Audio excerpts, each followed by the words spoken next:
Aka bu nima ekan bu? 3 xil svetda yonyapti. Bunaqa narsa men to'g'risi birinchi marta ko'rishimda. Nima bu aka?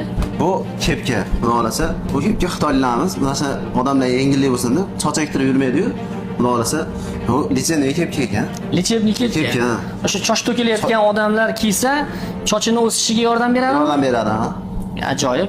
Narxi nech pul ekan? Narxi $100 ekan, xudo xohlasa. Narxi $100. Bundan kim nechta kerak bo'lsa Biz olib keltiramiz, xudo xohlasa. Keltirib beraverasizlar. Olib keltirib beramiz. Chochida muammosi bor yaqinlaringga jo'natib qo'ysalar manfaatli bo'ladi. Qaranglar, biz hozir Kirgilida Grand Garvaj mo'ykasiga ochilgan sartaroshxonada biz, xudo xolasa hayitga kelib bemalol chochlarni oldirsa bo'laveradi. Xudo xolasa. Akalarimiz xizmatdalar, xudo xolasa. Yana bitta yangilik bor ekan akalarimizda. Mo'ykaga kelasizlarmi? Mana shu ko'chadan o'tib ketayotgan bo'lsalaring ham sochlaringni yuvib chiqib ketishlaring mutlaqo bepul ekan. Shunaqa?